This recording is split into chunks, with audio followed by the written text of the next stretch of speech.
Hello everyone, this is part 16 of What If Deku Was the Chainsaw Man, and I hope you guys enjoy this video and to like, to subscribe, to share, and check out the playlist. To see more, comment down below.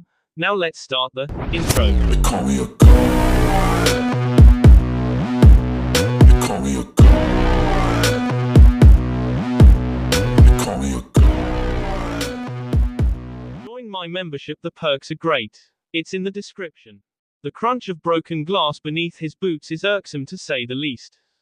If it weren't already busted, the villain would have surely destroyed the useless containment tube himself. He's tired of its prolonged existence of worthlessness. Shigaraki scopes out the scene left behind by his pet project, finding severed wires dangling from the shattered glass cylinder's electrical lid. He wants to grab the throat of the man standing beside him but settles for scratching his own neck. Unfortunately, he knows he still needs the doctor. Garaki surveys the escaped Nomu tank with an equally frustrated frown. A scientist as mad as ever, a curled lip bristles the man's bushy mustache. A second later and he turns to address Shigaraki, clearing his throat. It seems that we've developed another, high-end, Nomu. That's his most simple analysis of the containment breach. A more thoroughly in-depth review is one that he'll save for when he speaks with his sensei.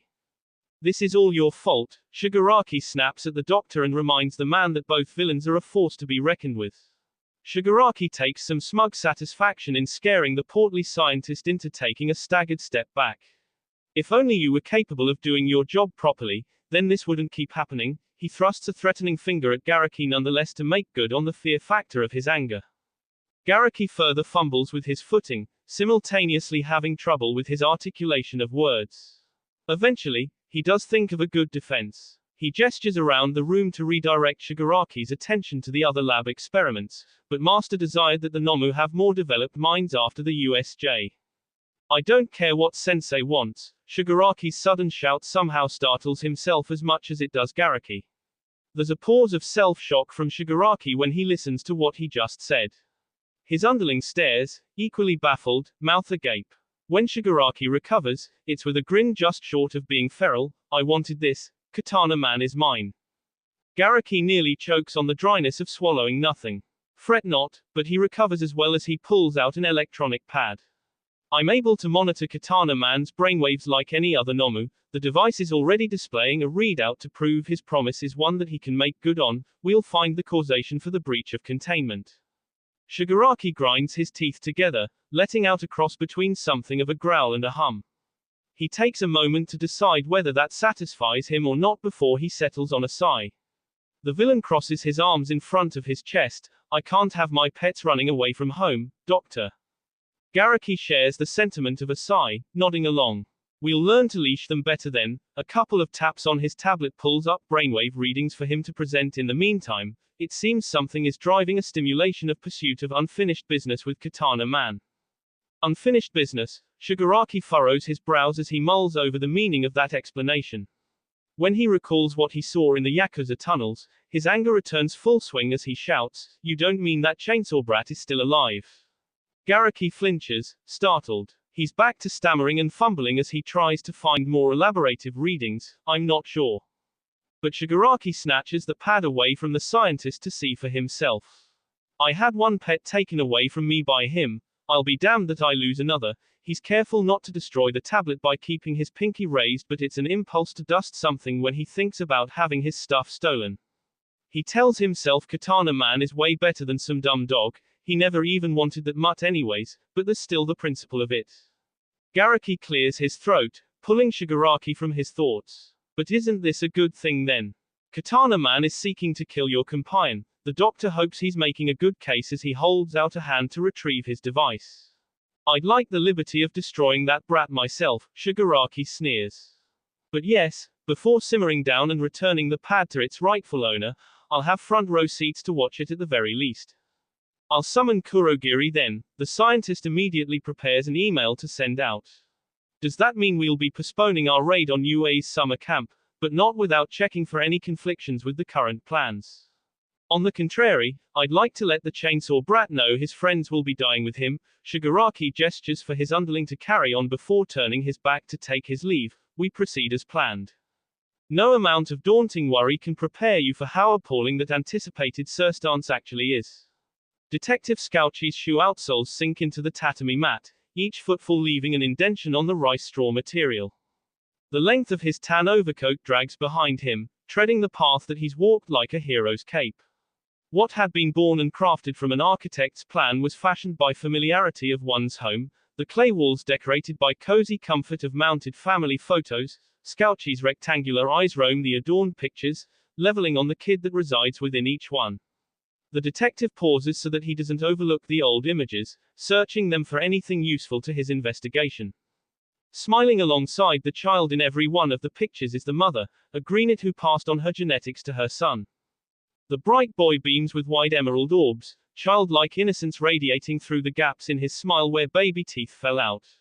Detective Scouchy notes the absence of the adolescent's father, skimming the other hung photos for the missing man. When confirming only the mother is present, he turns to face the woman who's been lingering a few paces behind him since he arrived. She's slimmer in the photos, having gained pounds and put on weight over the years. The boy's father, Scouchy prompts the woman to answer a multitude of unspoken questions. He holds the inquiries on the tip of his tongue should she not pick up on his implicative request to elaborate as much as she can though. Oh. She seems hesitant to respond at first. There's a distant look in her eyes that darts to the floor. She's wringing her hands together, a nervous tick. But the woman does eventually raise her head to re-meet his gaze. She begins speaking apprehensively, that would be Hisashi.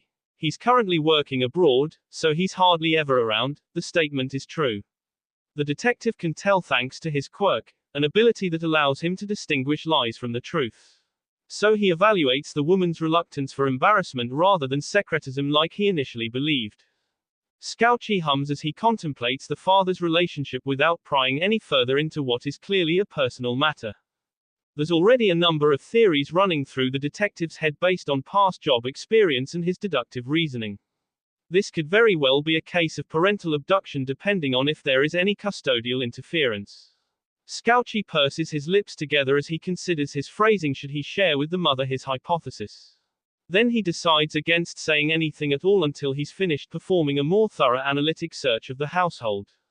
Where is your son's room? Scouchy turns so that his gaze sweeps over the living room. A stack of manga and a reading lamp rests on an end table beside the couch, indicating towards the direction of a hallway based on its positioning. There's a bathroom doorway in between that's well within view, also perfectly placed should a bedroom be nearby. The mother turns to face that same direction as if to confirm the detective's speculative thoughts. It's right through here. She brushes past Scouchy, moving at a brisk pace to lead him down the hallway. The thin padding on the bottom of her slippers leave a trail of footprints for him to follow closely behind. When they reach the bedroom at the end of the hall, the entrance is closed. An All Might-themed nameplate is mounted to the wood door. Scouchy can't contain an asymmetric smile, agreeing with the boy's taste palette for heroes. Izuku Midoriya is etched into the decorative placard. He suddenly loses his smile, remembering the active case that he's working. When the detective turns the knob, he half expects the door to be locked. Instead, it clicks open and pushes inward easily with loose hinges. Scouchy falters upon entry to the boy's bedroom anyways. It's what is on the other side of the door that in all his years as a detective he could have never predicted. Even with the stylistic nameplate to clue him in, Scouchy would have never believed in all his years such a shrine could exist. Action figures line shelves and bookcases containing manga and DVDs like any other boy's room. Posterboards adorn the walls and bedsheets are themed like any kid's night set. It's just what all these decorative pieces have in common that stands out. They all have to do with All Might. Even the boy's desk chair and alarm clock have the hero's grin plastered onto them. Scouchy realizes he's been staring slack-jawed at the hero fan's tribute and quickly closes his mouth before the boy's mother can see his reaction. He had the same expression when he first saw Sasaki's office that he scolds himself for not being able to school it better. Then again, he would have never imagined that somebody else could ever dare to challenge All Might's sidekick as the #1 hero fanatic. Regardless, Scouchy is certain Toshinori would get a kick out of it if he were to see it for himself. He seems well provided for, very much loved. I doubt he ran away. Scouchy spares a thoughtful glance back towards the boy's mother. She's still ever so obviously anxious, but he's grateful that the hysterical panic he heard over the phone has dwindled. It doesn't hurt to reply a little assurement now and then though. That's why I'm so worried. She brings her hands together as though she's about to pray. He wouldn't be surprised if she does ask God to return her son. She likely already has. It's not like him not to return home at this hour without so much as a phone call or a text, or she catches herself before she can get too carried away. The woman bows and apologizes. He's about to tell her it's fine, maybe even suggest that she brew some coffee or prepare tea. Except, it's at that moment the front door creaks open, and Izuku Midoriya walks in.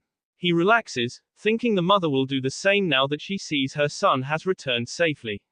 It's something he plans on chalking up as a false alarm. Until, he sees the boy's busted and bruised face.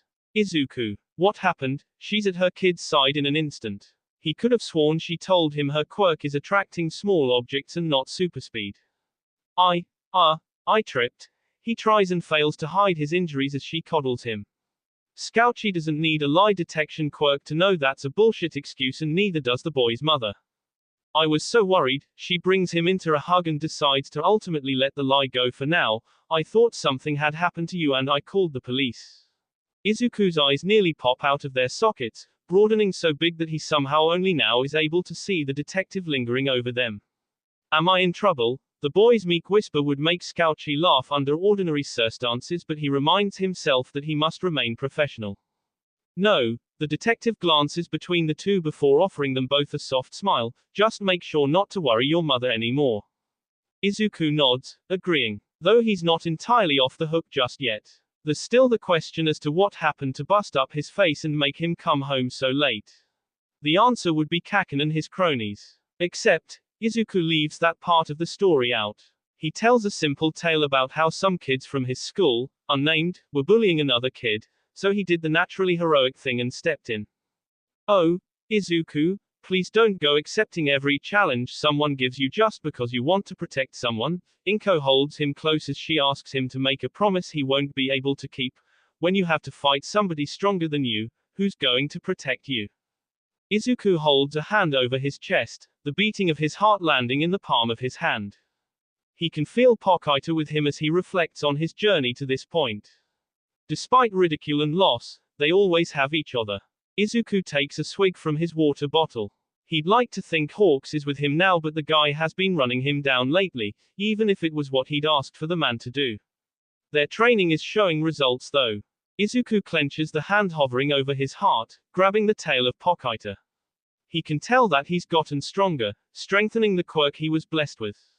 Izuku, he lifts his head when he hears Hawks re-entering the room. The hero has a grave expression, which isn't all that natural on his face.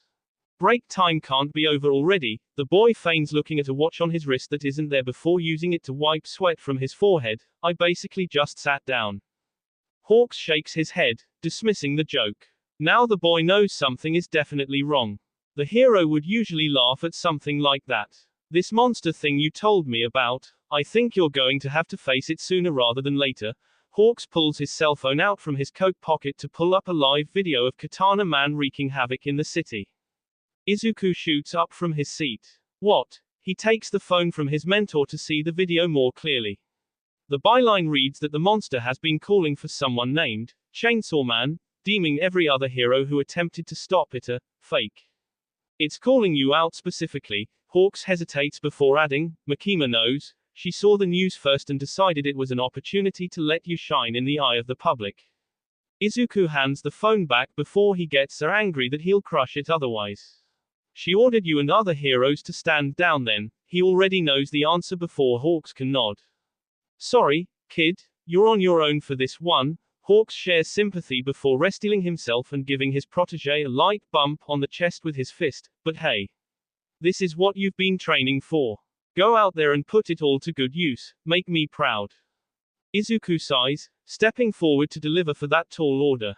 He fails to tell Hawks the hero's apology should be directed at his mom and not himself. Here he goes accepting a challenge and breaking a promise. The boy shrugs. Well, whatever, at least he can count on Pokita to back him up at the very least. Izuku grabs the starter string attached to his sternum as he heads out for battle. Smog slides off the form of Tomura Shigaraki as he steps through Kurogiri's warp gate. The portal brought him to the roof of a building high enough for him to survey the scene without being noticed himself. Katana Man carves through cops below, bullets doing nothing to stop the slaughter party. It's a sight to behold for anyone who craves violence. Bloodshed bred by those trying to prevent it. The irony isn't lost to the villain, a smile etching its way across his scarred lips. Kurogiri materializes behind Shigaraki to join him atop the building's brim. Though the foggy fiend isn't quite as entertained while watching Katana Man's rampage. Are you sure this is worthwhile? Wouldn't it be wiser to retrieve our ally and dissolve the matter? Kurogiri's eyes fluctuate from a peeled pattern to narrowed slants as he judges both Shigaraki and the Nomu version of Stain. Ordinarily, that line of questioning, or any for that matter, would infuriate Shigaraki. Now, however, he's much too in a good mood to be bothered. My pet wants to play, the villain gestures broadly with a spread of each arm, let him play until his playmate arrives. Kurogiri glances over at his partner, slitted eyes shrinking smaller. How can you be so sure the boy will even bother to appear? He doesn't hide his speculation in the slightest with his tone of voice. But again, that somehow doesn't bother Shigaraki. He's a wannabe hero, the villain returns his ally's stare while his smile morphs into a grin, and heroes can't help themselves at times like these. Kurogiri sees something in the young master of evil, something all too similar to their elder leader. Shigaraki is learning, evolving, growing. Kurogiri's smoky form shudders at the implications. He hides his dishevelment with a hum, diverting his gaze. And with proper timing too. Suddenly, the telltale sound of a chainsaw jump-starting sweeps through the streets.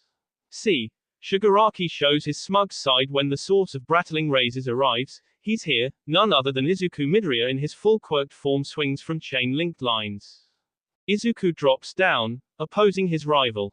Katana Man's skull-shaped jaw curves upwards, some semblance of a smile welcoming their confrontation with one another. Each of them raise their bladed arms, one as still as swords while the other spins wildly. The police that had been trying to stop Stain 2.0 themselves begin backing off, instead focusing on evacuation and crowd control. A less than silent standoff starts what has been made into an arena. You wanted me, Izuku's tongue flops out of his frothing mouth when he gnashes his elongated fangs to shout at Stain, here I am. The act of bravado comes with a scrape of his chainsaws against the ground to sharpen their rotating blades. Katana Man returns the gesture by sliding his sword-augmented appendages against parked cars, steel scraping steel eliciting a shrill screech. Here. Hero, a malformed version of the villain's voice growls at a lower decibel than Izuku's yelling, but the boy hears his enemy loud and clear. That's right, Izuku beckons the bad guy forward with a chainsaw arm, I'm right here. Their fight commences. A swing and a slash, sharpened limbs crossing blades. The amount of force put into their attacks is more than any of their previous encounters. Cracks in the pavement beneath their feet form, full potholes leaving indentations from their steps. Swipes cut through the air, wine splitting into separate gusts that blow back any spectators of the battle. All except Shigaraki and Kurogiri, who view the match from a higher vantage point. Izuku sweeps under his opponent, utilizing the swift motions he learned from Hawks. He's also able to parry better than before now that his lessons from Kyoka have been refined further. But blocking and dodging isn't going to be enough to cut down the villain. He moves back with each counter. The fight is in Katana Man's favor. Izuku hides his mindful attack patterns with seemingly wild swings. He waits it out, luring his challenger into a riposte. The Katana Nomu slides forward, lashing out at Izuku. The boy's chainsaws intercept the swords. The blades are trapped, locked against each other. Untangling their weapons, each fighter swerves to switch sides and rebound with a second bout of blades. Katana Man resorts to a kick, outstretched leg smashing into Izuku's stomach. The blow separates them greatly, knocking the boy back a ways. Katana Man charges in with a destructive strike to add extra pressure, but Izuku is able to block just in the nick of time. The velocity tackles them both through a building's infrastructure. Walls crumble when the two ram right through them to continue crossing blades. The momentum moves upwards, their bodies pivoting to make the fight an aerial one. When Katana Man brings a sword down to hack off Izuku's face and it's stopped by a chainsaw, the Nomu's head tilts to convey confusion. This battle isn't as one-sided as their encounter in the Yakuza tunnels. In a broad open space, Izuku thrives with a separating kick to put space between them. Stain's muscle memory activates, slick sword movements that only years of experience could hone, starting to shift the tides back in his favor. Izuku gets sent sideways but lands on his back. The Nomu leaps, planning to stomp on his chest. The hero hopeful dodges and the floor gets shattered instead of his ribcage. Katana Man doesn't let up once Izuku gets back on his feet, following up with an underhanded swipe of a sword-mounted arm. Izuku moves to the side. He blocks the next two attacks with his chainsaws. The volley of vicious swings continues. Izuku keeps stopping them with his arm bars. Stain slashes. Chainsaw clashes. Katana Man tries throwing in an upper body strike. Izuku bends his back, the blade passing over his neck and stopping short at the chainsaw protruding from his head. When Izuku rights himself, the katana pushes back. The Nomu state of Stain is programmed to keep attacking. A relentless flow of sword swipes doesn't cease. Izuku can hardly keep up, failing to block them all, instead jumping back and avoiding them with leaning steps. Izuku throws in a few swings of his own, retaliating in an effort to fight back. Katana Man matches the boy's footwork, also veering to avoid getting cut. It almost seems as though the two are dancing at this point, moving to the flow of the other's attacks. They carry on with an exchange of blocks or parries a while longer before Izuku hops back to charge up a stronger strike and chops down. Katana Man draws his blades up to shield his body before mirroring a charged swing of his own. Izuku ducks under it while bending an arm back for a second wind. The timing has changed the pacing of their exchange, but now a deadlier dizziness has opened way to the match. When the Nomu's enhanced strength plows into Izuku and sends the boy skidding back, their contest of endurance comes to a close. Katana Man roars as he sprints at his rival. Another move preserved in the mind of Stain's fighting prowess helps the Nomu to spring forward with a flying kick that launches Izuku high into the air. Izuku crashes through a billboard as he's thrown over the rooftop that Shigaraki and Kurogiri are on. The boy spirals in the sky before landing atop a train that happens to be passing through that sector. Izuku bounces across each passenger car, rolling with every impact. It's not until he falls atop the final box that he stops. Shigaraki moves from one end of the rooftop he's on to the other so that he can keep track of the battle that's now gone mobile. Kurogiri, be ready to warp me so that we can follow if need be, he gives a curt order to the villain watching with him without so much as a glance. Izuku pushes himself to a standing position right as Katana Man joins him on the train's roofing. The two stand across from one another, finding themselves in another brief exchange of glares. The first to move in is Izuku. He swings both of his chainsaw arms back as he charges forward. Katana Man swings his bladed arms back to match his enemy's stance. Then they meet in the middle. The two opponents close, Katana Man cutting at Chainsaw Man. Izuku parries, but Stain's instinct mutates his cut into a thrust. The move of slashing and then prodding happens again. And again. The Nomu drives the boy along the train cars, both of them having to hop the gaps in between occasionally. Izuku veers as much as he can without falling off the train, attempting to counter to compensate for his loss of a spacious arena. But Katana Man presses without yielding, never giving up the initiative. A blade slips past Izuku's guard, causing the boy to jerk back, barely turning a head-cleaving hue into a gash across his chest. Blood stains his shirt. Katana Man drew first blood.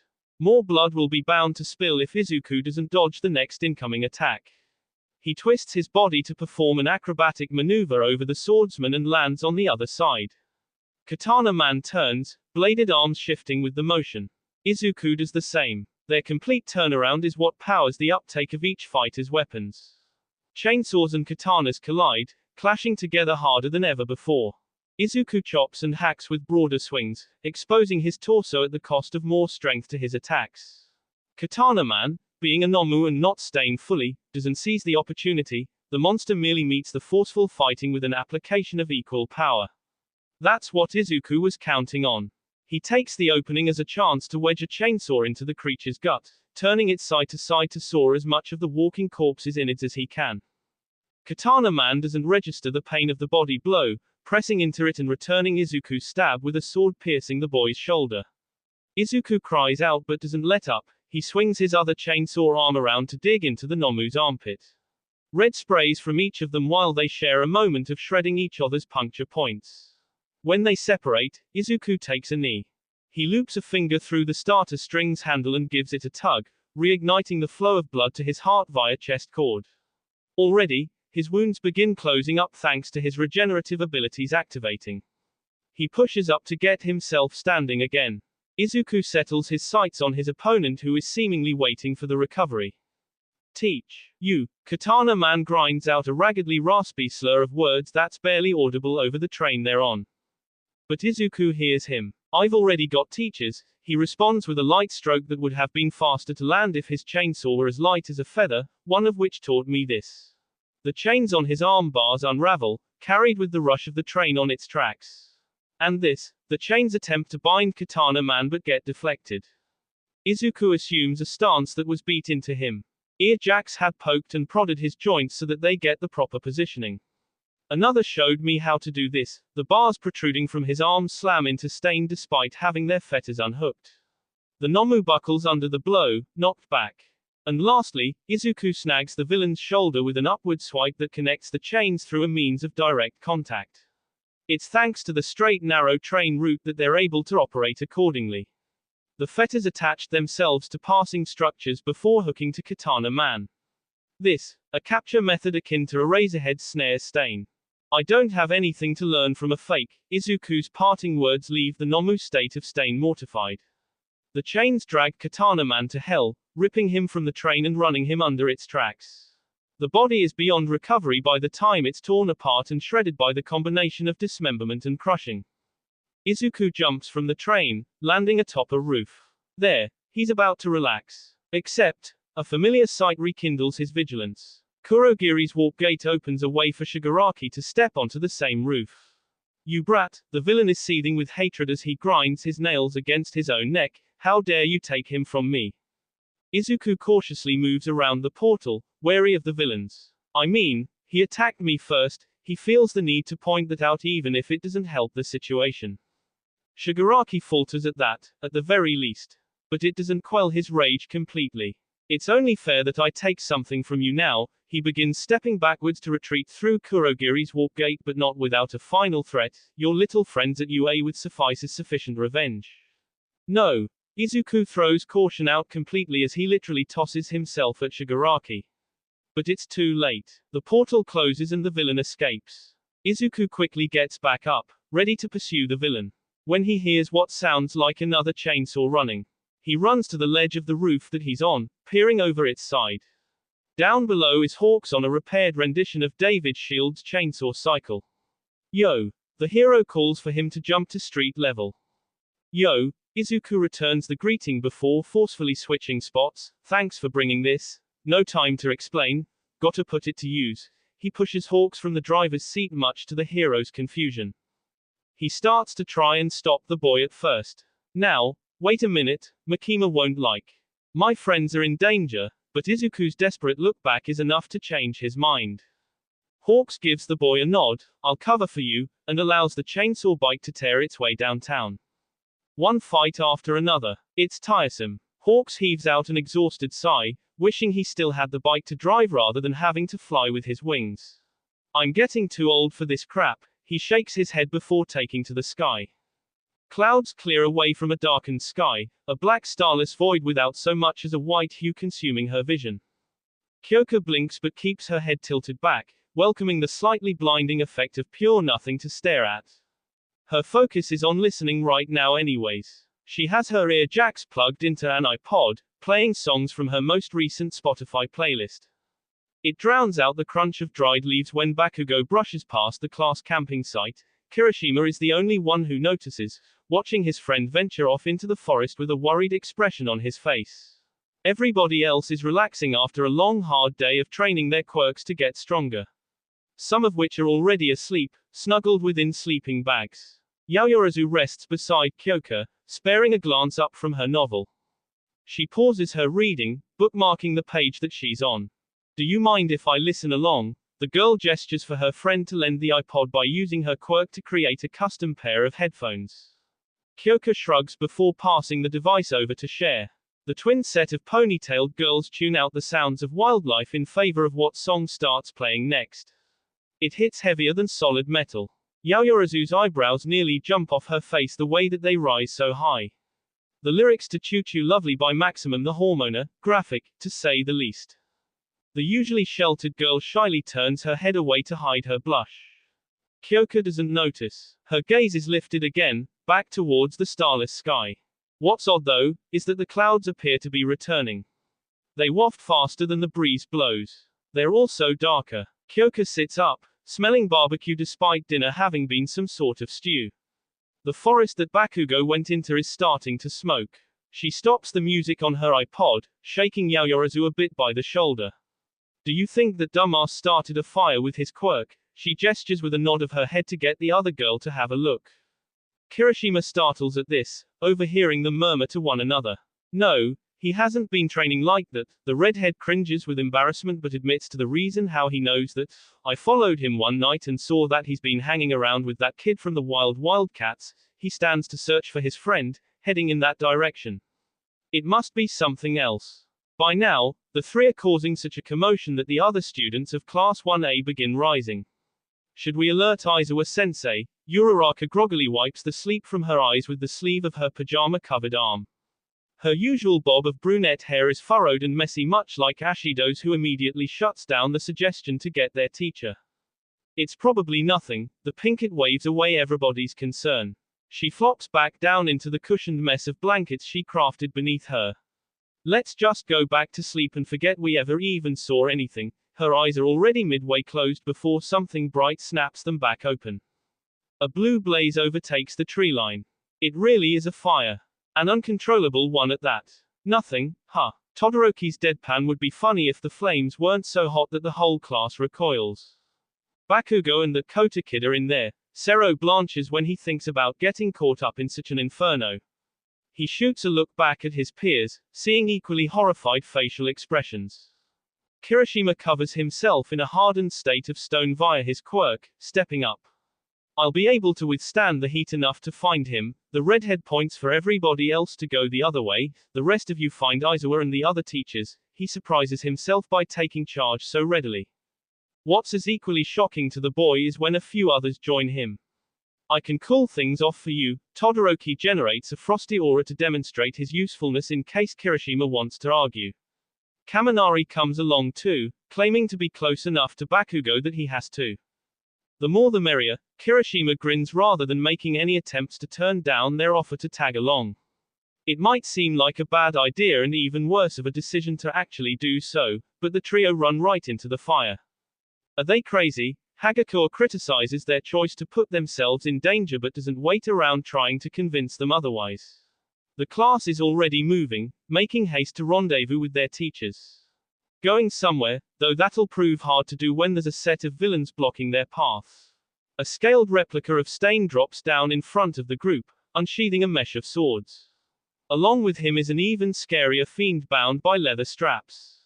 It's happening again. Ojiro's mouth goes so dry that he can't find it in his voice to scream when seeing that the events of the USJ attack are about to repeat themselves. Not if I can help it, but Kyoka is quick to jump into action.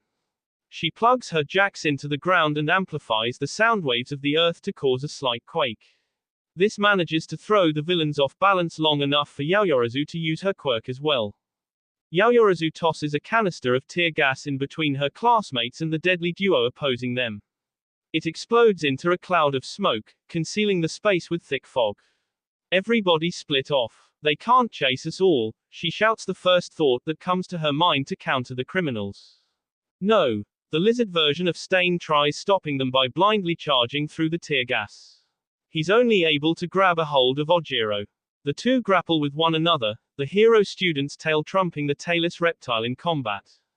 As for the leather-bound villain who's been drooling out of his exposed mouth, he fares far more as dangerous. His teeth extend into sharp spires functioning as legs and pincers. Shoji gets cut by an elongated fang before Tokiyami swoops in with Dark Shadow to save him. Though they feel conflicted about leaving behind their friends, the rest of the class manage to escape into the shrubbery of the wilderness. Ojiro blocks and parries against the Stain fanboy's specially crafted excuse for a sword, fighting bare-handed without a weapon of his own. Tokiyami wants to help him like he rescued Shoji but finds his quirk more difficult to control when it's night. Revelry in the dark, he repeats a mantra in an effort to keep Dark Shadow under control. It doesn't do any good. The Tooth villain strikes again. Tokiyami is forced to unleash his quirk and defend himself. Ojiro tries to sweep his opponent's legs out with his tail. The lizard is too agile though, evading the lower attack with a flying swing of his sword. The two twist to avoid getting dealt damage. Karate and self-defense lessons lead the blonde to stay on his guard rather than lean into fighting full force. It becomes a tad redundant, but he stays alive at least. Tokiyami, on the other hand, lets loose. Shadows blur with teeth, shattering enamel and tree bark as their fight moves into the forest. Dirt clouds conceal most of their match as the earth becomes uprooted. Shoji shouts for his classmate, but his screams go unheard. All he can do is follow along and helplessly watch.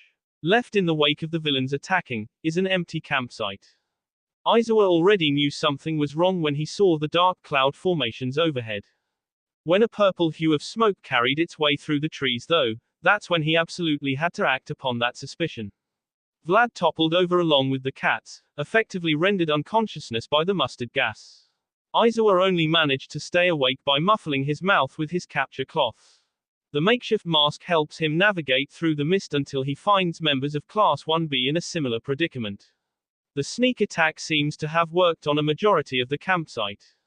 Eraserhead, right, I'm supposed to deal with you. Aizawa spins around with his quirk flaring, his eyes red to meet whoever he hears behind him.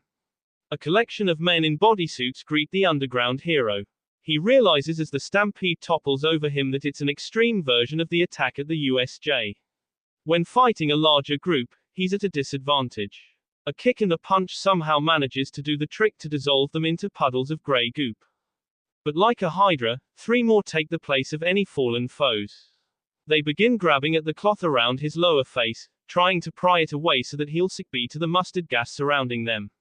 It's hard enough fighting hand to hand without his trusty weapon as an aid, but for it to become an exploitable weakness, it's a losing battle.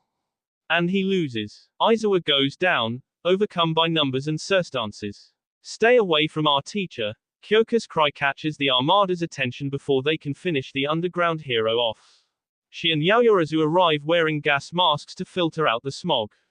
In each of their hands are weapons, a katana and a metallic bow staff. A series of slashes and whacks creates a swampy terrain of melted men. Sensei, Yaoyorozu kneels down beside Aizawa to create a gas mask of his own.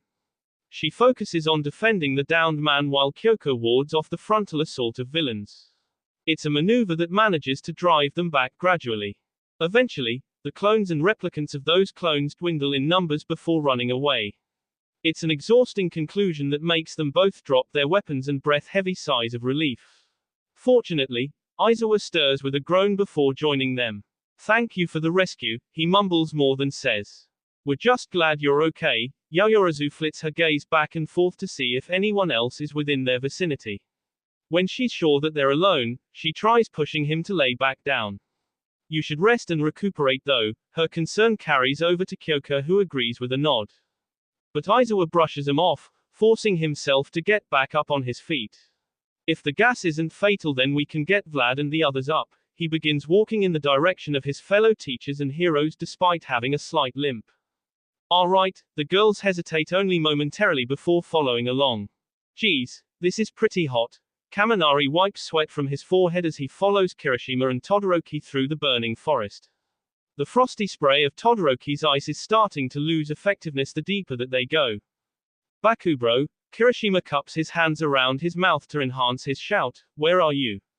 He grimaces when a tree loses its rooting and topples over with a hefty crash. The fire is starting to take over and grow even stronger. Todoroki does his best to extinguish some of the flames, spreading sheets of ice every which way. He can't go all out though, considering a glacier so close to his friends would do more harm than good to them. Maybe we need to cut our losses and fall back. He regretfully admits that they're in way over their heads. But before any of the other boys can protest, somebody agrees with him. Yes, a villain in a top hat appears behind him to place his hands on each of Kirishima and Kaminari's shoulders. Cut your losses. They vanish within a flash of light before becoming marbles. Todoroki pivots on his heel, avoiding getting too close to the villain so that he doesn't share their fate. He's about to say something, wah. But it turns out the marble-making man isn't alone. "Leave him to me," a villain covered in burns calls dibs as he steps through the bright blue flames surrounding him. It occurs to Todoroki that this guy is likely the same one who caused the forest fire. Very well, the gentlemanly criminal tips his hat before leaving them to their vices. Todoroki is inclined to pursue for the sake of saving his friends, but he has bigger fish to fry. Especially when said fish fries back. Flames hotter than his father's surround him, creating a ring. He coughs from the amount of fumes that the fire generates. "Why are you targeting me specifically?" His only hope is to stall for time while trying to figure out a countermeasure.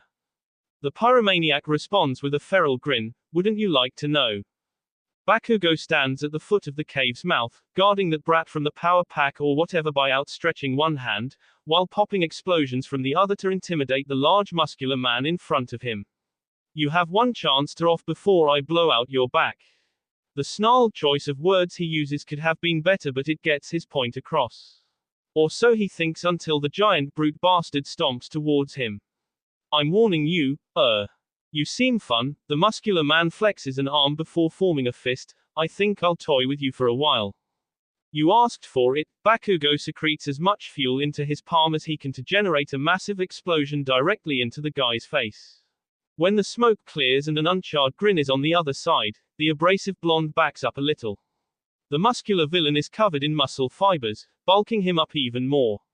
He can tell this is going to be a hell of a fight. Run along, squirt. He spent tons of time arguing with the kid over why proving one's quirk as the superior firepower is important, but he can't risk the runt getting hurt in an actual demonstration of force. Kota shakes his head. "I'm not gonna let you get killed by this guy like my parents." He protests against running away. Bakugo has to admit he's fond of the little bastard proving not to be a coward. "But, this guy killed your mom and dad." He has to make sure the villain he's about to fight is one and the same. When Kota gives a tentative nod in response, Bakugo sneers. "Fine. Sit back and enjoy the fireworks show." He simultaneously blows the kid to safety while propelling himself forward with controlled bursts. That's the spirit. Macho Mother meets the frontal assault like a jackass. Bakugo pulls an aerial maneuver, using more controlled bursts to fly over the villain's brainless skull and land behind him where he can deliver a blast into the bastard's back. He did promise that he'd blow it out. Except, the explosion doesn't do shit. "That all you got?" The villain backhands Bakugo. Bakugo feels a tooth coming loose from where his jaw was bashed. Asshole. He can already expect his hag of a mother to lose her shit over the dental work he'll need done. Just for making him have to deal with that, he adds some extra boom to his next attack. Again, it does nothing. Those damn muscle fibers are blocking every blast.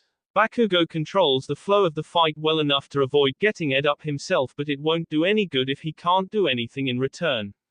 Dodging isn't going to get him anywhere. He needs more firepower. Die. Bakugo combines both blasts from his hands to emit a bigger detonation. The villain passes through the flow of flames, barreling into Bakugo. "The only ones who are gonna die are you and that kid." He promises that the fight is just getting started. Which gets Bakugo back on his feet and ready for more. "Bring it, you son of a." Bakugo beckons the brute to attack. That will be all for this video. Be sure to like, subscribe, share, and comment down below for more videos. Goodbye.